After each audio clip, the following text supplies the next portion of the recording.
सकाळी उठल्या उठल्या ह्याची मस्ती चालूच झाली होती. एक तर उठता उठत नाहीत आणि उठल्यानंतर एवढी मस्ती करतात ना, बापरे.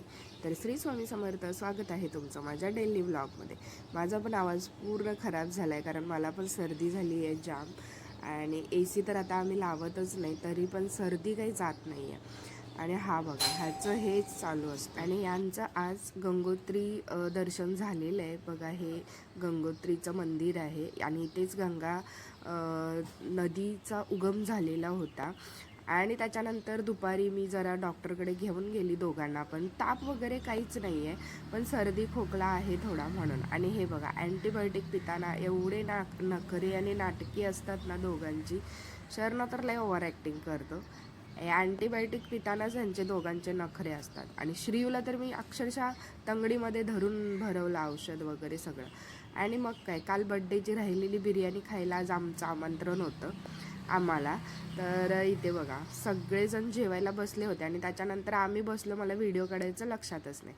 नंतर मग आरोहीनी खुशीला बाबू बाबू केलं होतं, तर तिने एवढं सुंदर बांधलं होतं तिला की आम्ही खूप हसलो. नंतर थोड्या गप्पा गोष्टी करत बसलो होतो.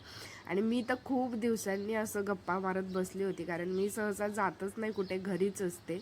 तर हे शिवारच्या बड्डेच्या नादानी मग गेली होती. आणि खुशी त्याच्या मम्मीच्या मांडीवर बसली होती, तर त्याला ते पटत नव्हतं आणि तो असा ना खेचत होता तिला, उठ उठ म्हणून. पण स्वतः पण बसत नव्हता, स्वतः पण भरपूर खेळत होता आणि खूप मज्जा आली आम्हाला. त्याच्यानंतर खाली आली मी, सगळं झाल्यानंतर तिकडची मजा मस्ती. मग माझं आज सत्यनारायण पूजेचं सगळं मांडणी वगैरे करून घेतली अगोदर. नंतर मग पूजा वगैरे करून घेतली, अध्याय वाचन करून घेतलं. आणि मग हे दोघं नंतर खाली खेळायला गेले होते. या सत्यनारायण पूजेचे 5च अध्याय असतात आणि सेम आपण जशी करतात भटजी तशीच असते पूजा. थोडंफार मांडणी वगैरे वेगळी असते आणि नियम पण थोडे वेगळे आहेत.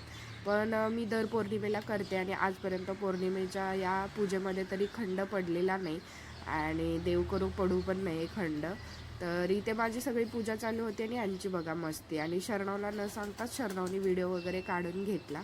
आणि मग त्याच्यानंतर माझं सगळं पूजेचं वगैरे आवरल्यानंतर म्हटलं जेवणाची तयारी करूया.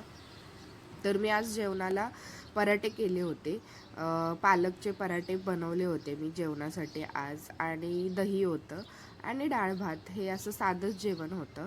तर असा होता माझा आजचा दिवस. आणि लवकरच भेटू आपण नवीन व्लॉगमध्ये. तोपर्यंत बाय.